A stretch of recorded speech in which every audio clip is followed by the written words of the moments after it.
नमस्कार दोस्तों, स्वागत है आपका। आज हम क्लास 11th का सेकेंड चैप्टर का भाग 2 करेंगे। इससे पहले हमने क्लास 11th का सेकेंड चैप्टर का भाग 1 पूरा कर लिया था। जिस भी स्टूडेंट ने वो वीडियो नहीं देखी है तो ऊपर आ रहे आई डिस्क्रिप्शन का प्रयोग करके पुरानी वीडियो देख सकता है और जान सकता है इस वीडियो के बारे में और भी अधिक। और हमने इसके भाग 2 के अंदर शुरुआत जो करनी है उसकी शुरुआत जो होगी वो होगी भारतीय जो मैदानी क्षेत्र हैं, हम उससे इस टॉपिक की या आज के वीडियो की शुरुआत करेंगे। इससे पहले हमने भारत के अंदर हिमालय की सारी विशेषताओं को और हिमालय के उपखंडों को जान लिया था कि हिमालय के उपखंड कितने हैं और सभी उपखंडों की क्या विशेषता है। उस वीडियो को अगर नहीं देखा है तो प्लीज पुरानी वीडियो जरूर देखें। चलिए शुरुआत करते हैं इस टॉपिक की आज की। तो आज का जो टॉपिक था मैंने बताया था कि भारत में जो दूसरा जो टॉपिक है वो ये है उत्तर के जो मैदानी क्षेत्र हैं उनके बारे में हमें चर्चा करनी है कि भारत के मैदानी क्षेत्र।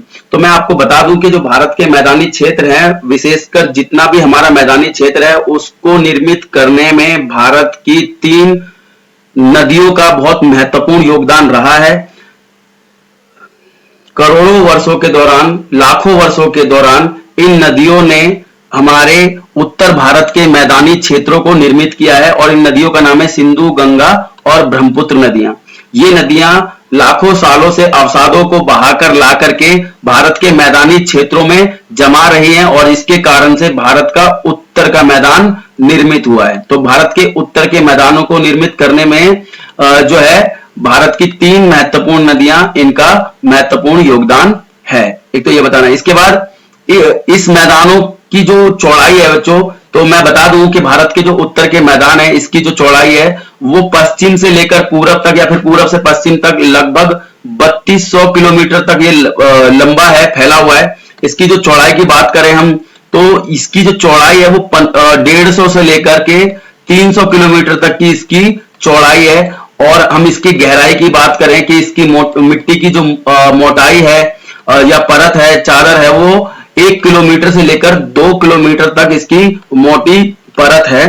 तो ये है भारत के उत्तरी मैदानों की जो है विशेषता, जिनको 3 महत्वपूर्ण नदियों ने निर्मित किया है और जिसका फैलाव 3200 किलोमीटर है और चौड़ाई 1500 से जो है 150 से 300 किलोमीटर की है और इसका जो गहराई है वो 1 किलोमीटर से 2 किलोमीटर तक की है। अब अगला जो टॉपिक है बच्चों वो ये है कि उत्तरी मैदान जो है, भारत के उत्तर के जो मैदान है और उनका कितने भागों में बांटा जा सकता है। तो भारत के उत्तरी मैदानों को बच्चों 3 महत्वपूर्ण भागों में बांटा जा सकता है, भाबर, तराई और जलोढ़। भाबर, तराई और जलोढ़ को 2 महत्वपूर्ण भागों में और आगे विभाजित किया जा सकता है, जिसको हम जानते हैं बांगर और खादर के नाम से। बांगर और खादर के नाम से इसको हम आगे पढ़ते हैं। चलिए आगे देखते हैं इसको। तो सबसे पहले ये जो पेज है थोड़ा धुंधला आ गया है, तो बस इस पेज को थोड़ा मैनेज करना। तो भाबर का अर्थ जो है मैं बता दूं कि ये पहाड़ी क्षेत्र है। पहाड़ी क्षेत्र जो नीचे शिवालिक वाला है, शिवालिक के बारे में मैंने कल बताया था। तो ये शिवालिक से नीचे 8 से 10 किलोमीटर चौड़ी लंबी पट्टी है और इसको शिवालिक ये गिरिपाद के समानांतर है, यानी जो शिवालिक के पर्वतमाला है उसके समानांतर ये भाबर क्षेत्र फैला हुआ है। और इसका निर्माण कैसे होता है? इस क्षेत्र का निर्माण नदियों द्वारा बहाकर लाए गए जो बड़े बड़े कंकड़ पत्थर, मोटे मोटे जो पत्थर होते हैं, विशाल शैल होते हैं, उनके जमाव से होता है। और इन्हीं जमावों के कारण जो बड़े बड़े पत्थरों के नीचे जो नदियां हैं वो समाहित हो जाती हैं या फिर कहीं पत्थरों के नीचे बहने लगती हैं। ठीक है। फिर ये क्या कह रहा है, दक्षिण भारत के अंदर भी भाबर क्षेत्र है। दक्षिण भारत के अंदर जो भाबर क्षेत्र की चौड़ाई है वो 10 से लेकर 20 किलोमीटर की है। दक्षिण भारत के अंदर भाबर क्षेत्र की लंबाई की चौड़ाई कितनी है? वो 10 से लेकर 20 किलोमीटर की है। तो ये है भाबर क्षेत्र जो हमारे देश के अंदर उत्तर के मैदान की 3 भागों में विभाजित करने वाला पहला भाग है। इसके बाद तराई क्षेत्र।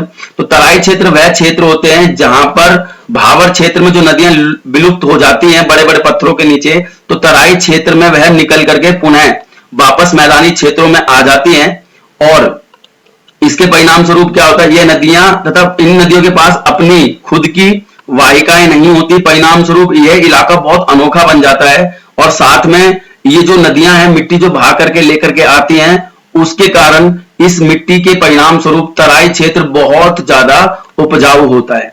ठीक है, आगे चलते हैं। इसके बाद जलोढ़। तो जलोढ़ मृदा, पहले भी मैंने जलोढ़ के बारे में आपको बताया है कि जलोढ़ मृदा कैसे निर्मित होती है कि पहाड़ों से तेजी से नीचे आती नदियों के अंदर जब बहुत गति होती है, तो इस गति के परिणाम स्वरूप क्या है, नदियां जो है बहुत ज्यादा अपर्दन करती हैं, और उस अपर्दन के परिणाम स्वरूप वह आसपास की मिट्टी को बहा करके लेके आती हैं, बड़े बड़े कंकड़ों को, पत्थरों को, मोटे मोटे पत्थरों को बहा करके लेके आती हैं। जैसे ही वह मैदानी क्षेत्रों में आती है तो मोटे मोटे जो पत्थर होते हैं बच्चों, वो इधर जमना शुरू कर देते हैं, क्योंकि मैदानी क्षेत्रों में आते ही नदियों की जो स्पीड है वो बहुत कम हो जाती है, और परिणाम स्वरूप वो मोटे मोटे पत्थरों को बहाने के उनकी स्पीड खत्म हो जाती है, इसलिए वो यहाँ पर जमना शुरू कर देते हैं। और यही जो मोटे मोटे पत्थर थे, और यही मोटे मोटे पत्थर जो है कहलाते हैं बांगर, यानी पुरानी जलोढ़ भी कहते हैं इसे, जो पीछे ही जम जाती है नदियों की गति कम होने के कारण। लेकिन आगे भी नदी बढ़ती रहती है, परंतु नदी के अंदर इतनी स्पीड तो होती है कि वह छोटे छोटे बालू के टुकड़े, रेत को बहा सके, परंतु जैसे वो बहाती रहती है, और जैसे ही नदी किसी समुद्र के किनारे या समुद्र से पहले उसकी जब गति बिल्कुल मंदी पड़ जाती है, तो नदी उस बालू को, रेत को जमाना शुरू कर देती है, और इस प्रकार से बालू और रेत इस स्थान पर जमना शुरू कर देते हैं, और यही बालू और रेत जो कहलाता है वो खादर कहलाती है, या खादर को कई बार नई जलोढ़ के नाम से भी जाना जाता है। ठीक है, तो ये था जलोढ़। जलोढ़ का निर्माण नदियों द्वारा बहाकर लाई गई मिट्टी से होता है, और जब नदी समतल और शांत एरिया में आती है तो इसका निर्माण करती है। पुरानी जलोढ़ को बांगर और नई जलोढ़ को खादर कहते हैं। इस क्षेत्र में बालू रोधिकाएं और विसर्प आदि बनते हैं। तो इस बालू रोधिकाएं बनती है जब नदी इस तरीके से घूमती है, तो इन क्षेत्रों में जहां पर ये जलोढ़ मृदा का निर्माण होता है, वहां पर विसर्प बनते हैं। विसर्प मतलब नदी के मतलब सर्प के आकार ले लेती है नदी, तो विसर्प बनते हैं। इसके बाद इस क्षेत्र में निर्माण करने में गंगा ब्रह्मपुत्र नदी का महत्वपूर्ण योगदान है, या फिर कहें ये जलोढ़ क्षेत्र का विकसित करने में गंगा और ब्रह्मपुत्र नदी का महत्वपूर्ण योगदान है। अगला टॉपिक देखते हैं हम। अगला जो टॉपिक है वो भारतीय क्षेत्र में पाई जाने वाली डेल्टा आकृति से आप क्या समझते हो। तो मैंने आपको बताया था डेल्टा क्या होता है, मैं एक बार फिर बता देता हूं। नदियों द्वारा बहाकर लाई गई मिट्टी, फिर सुनना, गंगा और ब्रह्मपुत्र नदियों द्वारा बहाकर लाई गई मिट्टी जब समुद्र के किनारे त्रिभुजाकार आकृति में जम जाती है, जब त्रिभुजाकार आकृति में जम जाती है तो वही त्रिभुजाकार आकृति डेल्टा कहलाती है। 10th क्लास के अंदर भी हमने इसको पढ़ा था। अब हम बात करते हैं, और ये जो नदी है गंगा और ब्रह्मपुत्र नदी, गंगा और ब्रह्मपुत्र नदी भारत के अंदर दुनिया का सबसे बड़ा डेल्टा बनाती है, जिसका नाम है सुंदरवन डेल्टा। तो दुनिया का सबसे बड़ा डेल्टा कौन बनाती है? गंगा और ब्रह्मपुत्र नदी, वो भी भारत के अंदर। फिर इसके बाद जो ये डेल्टा बनता है, ये समुद्र तल से 50 से 100 मीटर ऊंचाई पर बनता है। इसके बाद मैं बता दूं आपको कि जो डेल्टा होता है वो बहुत ही ज्यादा उपजाऊ मृदा होती है, जहां पर अनेक प्रकार की फसलें जैसे जौ, गेहूं, चावल, गन्ना, जूट आदि उगाया जाता है। तो ये थी डेल्टा और डेल्टा की विशेषताएं। तो डेल्टा समझ में आया होगा, नदियों द्वारा बहाकर लाई गई मिट्टी के जमाव जब त्रिभुजाकार आकृति में हो जाता है वही डेल्टा कहलाता है, और इसकी विशेषता मैंने आपके सामने रख दी। अगला टॉपिक है, अब हम बात करते हैं प्रायद्वीपीय पठार की। तो प्रायद्वीपीय पठार क्या है और इसकी विशेषताओं के बारे में पढ़ेंगे, इसको कितने भागों में बांटते हैं उनके बारे में पढ़ेंगे। तो पहले हम बात करते हैं पठार किसे कहते हैं। तो ये पर्वत, मान लीजिए ये पर्वत है और इस तरीके की एक आकृति है। पर्वत जो होता है समुद्र तल से ऊंची एक चोटी, समुद्र तल से एक ऊंची चोटी, जिसकी चोटी जो है नुकीली होती है, पैनी होती है। परंतु पठार भी समुद्र तल से उठा हुआ एक भूखंड होता है, समुद्र तल से या फिर कहें जमीन से उठा हुआ एक भूखंड होता है, जिसकी चोटी पैनी ना होकर के, नुकीली ना होकर के समतल होती है। ध्यान रखना है आपको, जो पठार होता है उसकी चोटी समतल होती है, लेकिन वो भी जमीन से उठा हुआ इलाका होता है, और ये 600 से आपको 900 मीटर की ऊंचाई पर स्थित, मतलब कहें तो इनकी जो ऊंचाई होती है 600 से 900 मीटर की होती है। तो ये तो पठार थे। इसके बाद पूछ ले पठार का विस्तार कहां है, तो विस्तार के बारे में आपको बताना पड़ेगा। पठार हमारे देश के अंदर कहां कहां तक फैले हुए हैं। तो पठार के बारे में आपको बोलना पड़ेगा, सीधे राज्यों के नाम लिखना कि दिल्ली, दिल्ली के बाद उड़ीसा, उड़ीसा के बाद पश्चिम बंगाल, पश्चिम बंगाल के बाद आपको बताना है केरल और कर्नाटक, इसके बाद केरल कर्नाटक के बाद आपको जो है मेघालय, मेघालय के अंदर शिलोंग, कार्बी एंगलॉन्ग जो है वो पठार का ही एक क्षेत्र है। ठीक है, दिल्ली, कटक, राजमहल की पहाड़ियां, जो कटक है वो उड़ीसा के अंदर है, राजमहल की पहाड़ियां पश्चिम बंगाल के अंदर है, गिर गुजरात के अंदर है। ठीक है, इलायची की पहाड़ियां और जो प्रायद्वीपीय पठार की सीमाएं तय करती हैं। आपको बताना है ये सारा का सारा इलाका प्रायद्वीपीय पठार का विस्तार है बच्चों। ठीक है, इसके बाद पूछेगा आपसे कि जो पठार है वो अलग अलग स्थान पर, जैसे भारत के जो प्रायद्वीपीय पठार हैं उनके नाम बता रहा है प्रायद्वीपीय पठारों की, जो नीचे स्थित है पठार, तो हजारीबाग का पठार, फिर इसके बाद पलायू का पठार, नाम याद रखने आपको, हजारीबाग का पठार, पलायू का बाग का पठार, रांची का पठार, इसके बाद मालवा का पठार, कोयम्बटूर का पठार और कर्नाटक का पठार। बेटा ये सारे के सारे आपको प्रायद्वीपीय भारत के पठार है जो नीचे पाए जाते हैं। ठीक है, आपको इनके नाम याद रखने हैं, पठार कौन कौन से हैं, कहां कहां पर भारत के पठार किस नाम से पुकारे जाते हैं। इसके बाद हम बात करें तो ये जो पठार होते हैं इनके अंदर एक विशेष प्रकार की स्थलाकृतियां बनती हैं जिसको हम टॉर, ब्लॉक पर्वत, भ्रंश घाटी, पर्वत स्कंद और नग्न चट्टान के नाम से भी जानते हैं। ठीक है, इन सभी आकृतियों के बारे में इनको विस्तार पूर्वक इनके चैप्टरों के अंदर हम चर्चा करेंगे। इन सबसे संबंधित चैप्टर हैं इस बुक के अंदर, वहां देखेंगे। केवल आप इसको यहां पर नाम के रूप में याद रखिए, अन्यथा ये चैप्टर बहुत ज्यादा या फिर कहें ये वीडियो बहुत ज्यादा लंबी हो जाएगी। तो इसके बाद हम करते हैं प्रायद्वीपीय जो पठार है बच्चों, उसको हम कितने भागों में बांटते हैं, तो प्रायद्वीपीय पठार को हम 3 भागों में बांटते हैं। दक्कन का पठार, फिर इसके बाद मध्य उच्च भूमि भूभाग वाला मध्य पठार कह लो, कुल मिलाकर के मध्य पठार, इसके बाद उत्तरी पूर्वी पठार। ठीक है, तो सबसे पहले हम बात करते हैं दक्कन के पठार की। दक्कन के पठार के बारे में मैं आपको बता देता हूं। ये मान लीजिए ये इलाका है हमारा दक्षिण वाला इलाका, और इस इलाके के अंदर पाए जाने वाली ये है हमारी ये नीलगिरी पर्वतमाला है। नीलगिरी पर्वतमाला के इस तरफ और इस तरफ आपको पता होना चाहिए, इस तरफ हमारे जो है पश्चिमी घाट है और इस तरफ पूर्वी घाट है। ठीक है, तो नीलगिरी पर्वतमाला के पश्चिमी घाट और पूर्वी घाट की तरफ, दोनों तरफ ये दक्कन का पठार फैला हुआ है। और ये जो है ये सतपुड़ा की पहाड़ियों से उत्तर में सतपुड़ा की पहाड़ियां हैं। यहाँ ये जो फैला हुआ है ये सतपुड़ा की पहाड़ियां हैं और मैकाले की पहाड़ियां, महादेव की पहाड़ियां, तीनों यहाँ हैं। इसके बाद ये पश्चिमी घाट के अंदर, ये जो पश्चिमी घाट है बेटा, इधर सतपुड़ा की पहाड़ियों को अन्य नामों से जानते हैं। जैसे महाराष्ट्र के अंदर जो है सतपुड़ा की पहाड़ियों को हम जो है सहाद्री के नाम से जानते हैं, या फिर कहें दक्कन के पठार को हम सहाद्री के नाम से जानते हैं। ऐसे कर्नाटक और तमिलनाडु, कर्नाटक भी और तमिलनाडु भी, कर्नाटक और तमिलनाडु के अंदर नीलगिरी के नाम से जानते हैं, और अन्नामलई के अंदर, केरल के अंदर कोरोमंडल के नाम से ये पठार के नाम है, जहां अलग अलग क्षेत्रों में अलग अलग नामों से इनको पुकारा जाता है। इसके बाद आपसे पूछ रहा है कि पूर्वी घाट की अपेक्षा पश्चिमी घाट के अंदर, ये देखो ये घाट है, मैंने 2 बताया था, ये आपका पूर्वी, ये पश्चिमी घाट। तो जो दक्कन के पठार हैं वो पश्चिमी घाट जो है वहां पर इनकी चौड़ाई कम है, वहीं पूर्वी घाटों के अंदर दक्कन के पठारों की चौड़ाई ज्यादा है। और पूर्वी घाट के अंदर जो सबसे ऊंची चोटी है, याद रखना, पूर्वी घाट के अंदर सबसे ऊंची जो चोटी है दक्कन के पठार की, उसका नाम है डोडा बेटा, उसका नाम डोडा बेटा है। और ऐसे ही पश्चिमी घाट के अंदर दक्कन के पठार की या नीलगिरी पर्वतमाला की सबसे ऊंची जो चोटी है उसका नाम है अन्नामुलई, अन्नामुड़ी भी कहते हैं, अन्नामलई भी कहते हैं इसको। ठीक है, याद रखना आपको इसको।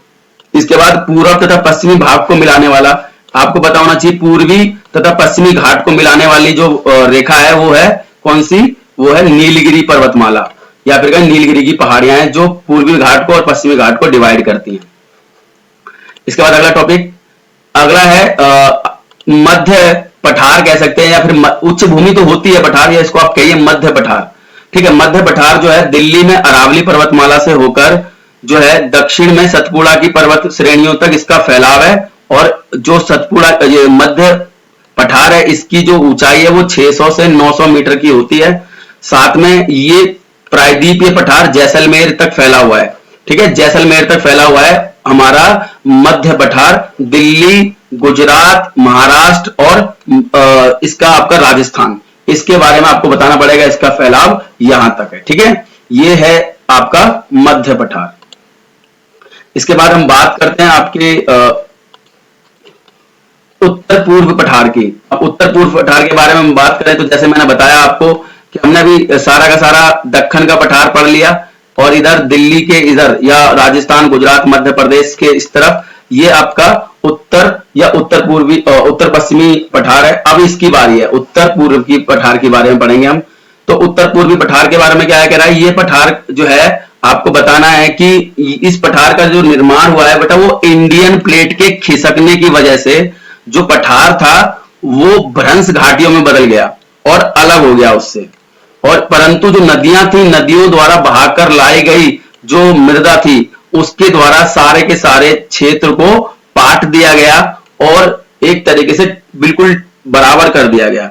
और यहां पर जो जनजातियां पाई जाती हैं वो कौन कौन सी जनजातियां पाई जाती हैं, गोरो, खासी, जयंती और कौरबी, एनलॉग, ये जनजातियां भी पाई जाती हैं और इन्हीं के नाम पर यहां पर पहाड़ियां भी हैं। मैंने पहले ही बताया था आपको। ये है आपके उत्तर पूर्वी पठार की विशेषताएं। अब हम बात करते हैं आपके मरुस्थल की। तो भारत के अंदर जो मरुस्थल है, मैं आपको बता दूं कि मरुस्थल की जो फैलाव है हमारे देश के अंदर, वो उत्तर पूर्व और पश्चिम तक इसका फैलाव है, ठीक है।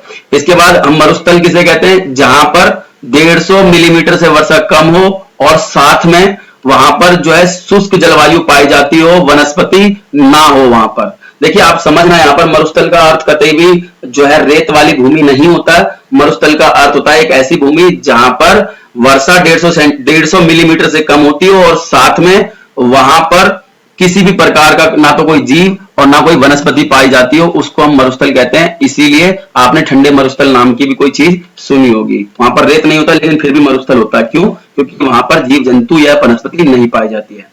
और ढाल के आधार पर भारतीय मरुस्थल को दो भागों में बांटते हैं, एक इधर उत्तर पूर्वी वाला इलाका, उत्तर वाला इलाका, और एक इधर ये आपको बोलना पड़ेगा कच्छ के रण की तरफ ढाल वाला रेगिस्तान। तो उत्तर की तरफ कहें हम या फिर कहें सिंधु की तरफ ढाल वाला जो उत्तरी भाग है इसका, उसकी तरफ ढाल वाला एक हिस्सा है और एक हिस्सा कच्छ की रण की तरफ इसका हिस्सा है। ढाल के आधार पर हम दो भागों में बांटते हैं। ज्यादातर नदियां जो होती हैं इसकी वो अल्पकालिक होती है, कुछ समय के लिए उनके अंदर पानी आता है, और मौसमी नदियां होती हैं सारी की सारी जो है मरुस्थलीय भारत के अंदर या फिर भारत के मरुस्थल के अंदर। और पूरी दुनिया का सबसे व्यस्त मरुस्थल भारत का थार मरुस्थल है, आपको पता होना चाहिए। और भारत के अंदर जो मरुस्थल है उसका नाम थार मरुस्थल है, थार।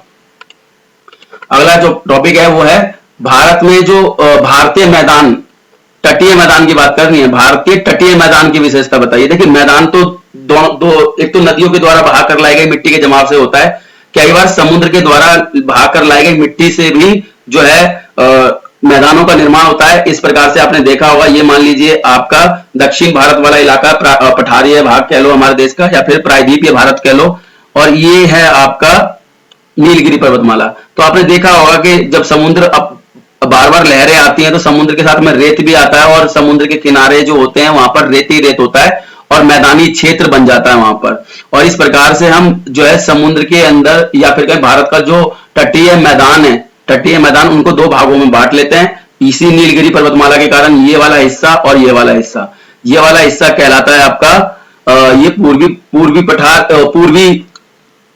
तटीय मैदान, और इसको कहते हैं हम पश्चिमी तटीय मैदान। आपको पूर्वी तटीय मैदान और पश्चिमी तटीय मैदान का नाम याद रखना है। अब हम बात करें पहले पश्चिमी तटीय मैदान की बात करते हैं। तो पश्चिमी तटीय मैदान की जो शुरुआत होती है बच्चों, वो यहां से होती है। पहला राज्य हमारे देश का गुजरात है जो समुद्र के किनारे से लगता है। तो जो तटीय या फिर कहीं पश्चिमी तटीय मैदान है हमारा, उसका विस्तार कितना बच्चों, गुजरात से लेकर के बिल्कुल अंतिम जो राज्य है उसका नाम है केरल। तो गुजरात से लेकर केरल तक हमारा पश्चिमी तटीय मैदान का फैलाव है। इसके बाद गुजरात के अंदर अनेक जो मतलब इसी बीच में जो ये पश्चिम वाला तटीय मैदान है, तो इसकी विशेषता क्या है बच्चों, इसमें बोलना पड़ेगा कि इधर जितने भी बंदरगाह हैं, जितने भी बंदरगाह पाए जाते हैं, सारे के सारे प्राकृतिक बंदरगाह हैं और गहरे बंदरगाह हैं। साथ में यहाँ पर जो बंदरगाह पाए जाते हैं, जैसे कांडला बंदरगाह पाया जाता है, वो गुजरात के अंदर है, मुंबई के अंदर, महाराष्ट्र के अंदर मुंबई बंदरगाह, नंसेवा बंदरगाह, फिर गोवा के अंदर मर्म गोवा बंदरगाह, कर्नाटक के अंदर जो है न्यू मैंगलोर बंदरगाह, फिर कर्नाटक के नीचे केरल, केरल के अंदर कोची बंदरगाह। इस तरीके से यहाँ पर बंदरगाह पाए जाते हैं और ये है पूरी की पूरी विशेषता किसकी, ये पूर्वी तट की या फिर कहें पूर्वी तटीय मैदानों की विशेषता थी।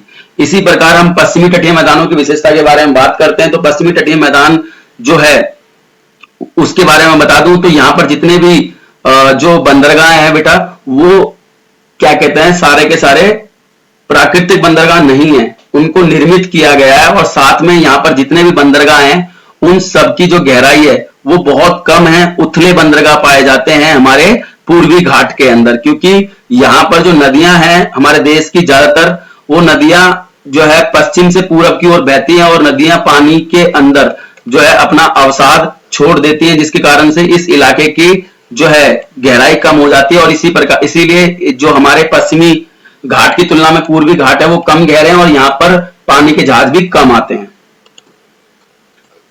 ये इसकी विशेषता हो गई पूर्वी घाट की, मैंने बता दिया आपको। करेवा के बारे में मैं पहले बता चुका हूं, करेवा क्या है, ठीक है।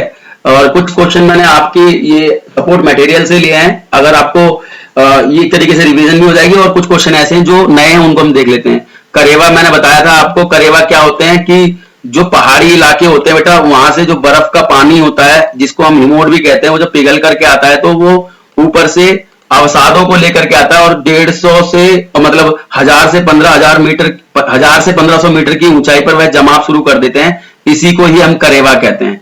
और इस करेवा ये बहुत मतलब ये भी उपजाऊ भूमि होती है जिसके ऊपर जाफरान की और केसर की खेती की जाती है बच्चों, ठीक है। इसके बाद जम्मू कश्मीर की 2 लवणीय और अलवणीय झील तो मैं बता चुका हूं इसके बारे में कि जो अलवणीय बेटा मीठे और लवणीय मतलब खारी।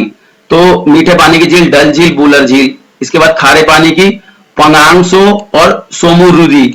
तो ये नाम आपको याद रहने चाहिए, इसको मैं पहले भी एक्सप्लेन कर चुका हूं।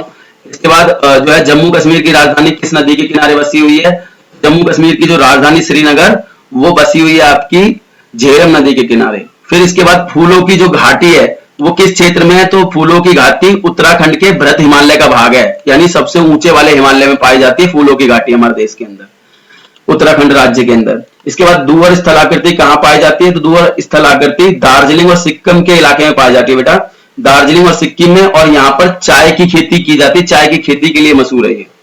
इसके बाद हम बात करते हैं मणिपुर और मिजोरम के अंदर जो महत्वपूर्ण नदी है वो है बराक नदी। इसके बारे में मैंने बताया था, ये ब्रह्मपुत्र नदी की सबसे महत्वपूर्ण नदी या फिर सबसे बड़ी सहायक नदी है। इसके बाद लोकटक झील मणिपुर के अंदर ही पाई जाती है। लोकटक झील की विशेषता मैंने बताया, चारों तरफ से पानी से चारों तरफ से पहाड़ों से घिरी हुई झील है ये, जो लोकटक झील है मणिपुर के अंदर है। इसके बाद अरावली पर्वतमाला की सबसे ऊंची चोटी, तो बच्चों अरावली पर्वतमाला जो गुजरात से दिल्ली तक जिसका विस्तार है उसकी सबसे ऊंची चोटी गुरु शिखर है, गुरु शिखर। और गुरु शिखर राजस्थान के अंदर मौजूद है और जहां पर बर्फ गिरती है राजस्थान में कभी कभार सर्दियों के विशेष मौसम में। इसके बाद मेलिसिस बेसिन कहां बनता है बेटा, मेलिसिस बेसिन बनता है वो मिजोरम राज्य के अंदर बनता है, इतना पता होना चाहिए आपको। इसके बाद पश्चिमी घाट जो है उसके अंदर महाराष्ट्र की को किस नाम से पुकारा जाता है, तो मैंने बताया था आपको सह्याद्री, पश्चिमी घाट के अंदर जो मैं बता करके आया था सह्याद्री के नाम से जाना जाता है। इसके बाद प्रायद्वीपी भारत की सबसे ऊंची चोटी, तो प्रायद्वीपी भारत की सबसे ऊंची चोटी अन्नाईमुली की चोटी है जिसकी ऊंचाई 2695 मीटर की है, यह भी मैंने अभी बताया था आपको। इसके बाद नीलगिरी पहाड़ियां, नीलगिरी पहाड़ियों की सबसे ऊंची चोटी बच्चों वो है डोडा बेटा की पहाड़ियां नीलगिरी पहाड़ी की सबसे ऊंची चोटी है जिसकी ऊंचाई 2637 मीटर की है। इसके बाद आपको बता दूं तो पूर्वी और पश्चिमी घाट कहां आपस में मिलते हैं, तो मैंने बताया था पूर्वी घाट और पश्चिमी घाट कहां मिलते हैं, ये कौन सी पर्वतमाला है, ये नीलगिरी पर्वतमाला, तो यही आंसर है इसका नीलगिरी पर्वतमाला। मालाबार तट की विशेष स्थलाकृति कयाल किस कार्य के लिए मशहूर है, तो मालाबार तट जो है केरल के अंदर है और वहां की एक आकृति बनती कयाल, और वहां पर मछली पकड़ने का काम और नौकायान के लिए वो बहुत महत्वपूर्ण है। तो यही दोनों विशेषता लिखनी थी आपको कयाल की जो मालाबार तट का है। आगे हम बात करते हैं, इसके बाद जो है पश्चिमी घाट और पूर्वी घाट के बीच में अंतर स्पष्ट कीजिए।